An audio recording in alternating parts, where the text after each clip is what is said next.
বিসমিল্লাহির রহমানির রহিম। Human world YouTube চ্যানেলে আপনাদের সকলকে স্বাগত।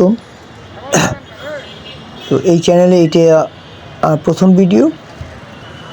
আসলে এবার রমজান চলছে, মাহে রমজান।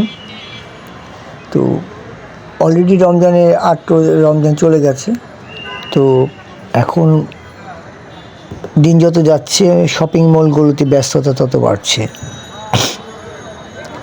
আর আমাদের দেশের শপিং মলগুলোতে ঈদের সময় গলাকাটা ব্যবসার একটা টেন্ডেন্সি সবসময় লক্ষ্য করা যায়। সবচেয়ে মজার ব্যাপার হচ্ছে ভোক্তা অধিকার বেশ কয়েক বছর যাবতই এই শপিং মলগুলোতে এই স্টিকার লাগিয়ে দাম বসানো বা ট্যাগ লাগিয়ে দাম বসানোর বিষয়টি বহুবার হাতে হাতে ধরেছে, কিন্তু তাতে কোনো কাজ হচ্ছে না। যেমন চলছিল তেমনই চলছে ঈদের আগে এই শপিং মলগুলো। তো নতুন একটি শপিং মল গড়ে ওঠা পল্টনে, এটির নাম হচ্ছে চায়না টাউন। এটিতে গিয়েছিলাম মূলত বাচ্চাদের জামা কেনার জন্য। তো ওখানে গিয়ে যা দেখলাম যে ওখানে ওই ট্যাগ লাগানো বাণিজ্য, বেশ কয়েক জায়গায় তর্ক হলো। নর্মাল একটি জামা যদি বাইরে অন্য কোনো মার্কেটে একটা বাচ্চার জামা 1500-1800 হতে পারে, সেটা তারা দাম চাচ্ছে 4000-5000, এবং ট্যাগও লাগানো। ট্যাগটা কিসের? এটা মালিক পক্ষের লাগানো। ক্লিয়ার জবাব। তো চায়নাটাউন মার্কেটটা বেশি উন্নতি দেখলাম।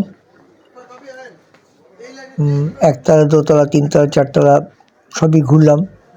সব আইটেমই আছে, কাপড়ের মানও ভালো, কিন্তু দামের বিষয়টি আসলে অগ্রহণযোগ্য। এই যে জামাটি দেখতে পাচ্ছেন, এটির দাম চেয়েছিল তারা 3800 টাকা। তো ওই ট্যাগের বিষয় নিয়ে কথা বললাম, তারপর আর কথা বাড়ালাম না, কারণ কথা বাড়িয়ে লাভ নেই। এভাবেই চলছে, এভাবেই চলবে।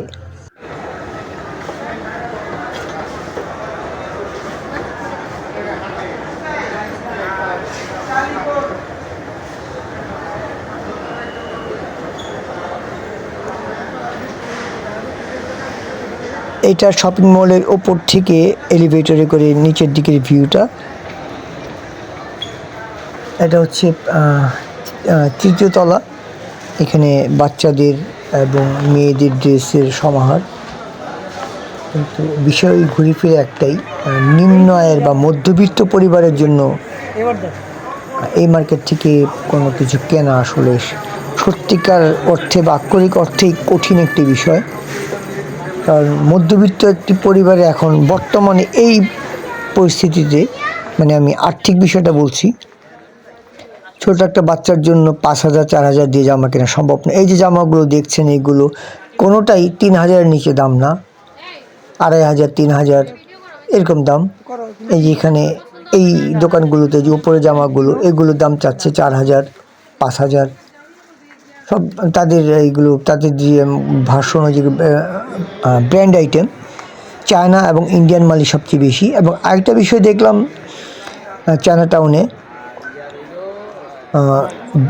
জুতার মার্কেটগুলোতে, জুতার দোকানগুলোতে চায়না জুতাই সবচেয়ে বেশি, কিন্তু কাপড়ের দিক থেকে এখনও মেয়েদের আইটেমগুলোতে ইন্ডিয়া দখল করে রেখেছে দোকানগুলো।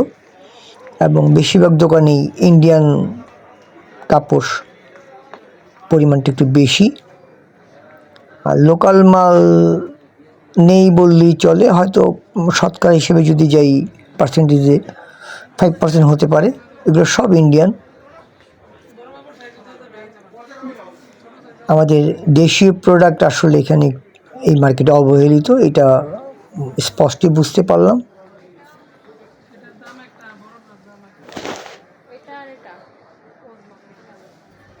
এই জুতাগুলো, এগুলো থেকে মধ্যবিত্ত বা নিম্নবিত্ত কোনো পরিবারের কারোর পক্ষে কেনা আসলে সম্ভবই না। Paltan China town shopping centre চলছে ঈদ উপলক্ষে 100% আমদানিকৃত সামগ্রী ধুমধামাকা বেচা কেনা করুন। যেগুলো দোকান থেকে সর্বনিম্ন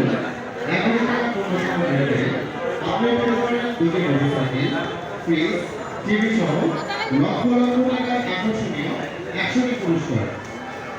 তাই দেরি না করে আজই চলে আসুন পরিবার পরিজন এক কথায় বলতে গেলে চায়না টাউন শপিং মলটি সত্যি সুন্দর, ছিমছাম গোছানো, কিন্তু এটার দামের প্রসঙ্গটি আসলে সাধারণ মানুষের ক্রয় ক্ষমতার বাইরে। চায়না টাউন শপিং মলের একদম নিচে গেটের সামনে দুটো মোটরসাইকেল রাখা, বিক্রি বাড়াবার জন্য কুপন সিস্টেম করেছে। যারা পণ্য কিনছেন সেই দোকান থেকে একটি কুপন দিয়ে দেওয়া হচ্ছে, তাতে মোবাইল নাম্বার লিখে একটি অংশ এখানে বক্সে দিয়ে আসতে হয়। এটি ঈদের আগে লটারি ড্র হবে বলে জানতে পারলাম। ব্যবসায়িক এটাও একটা সিস্টেম।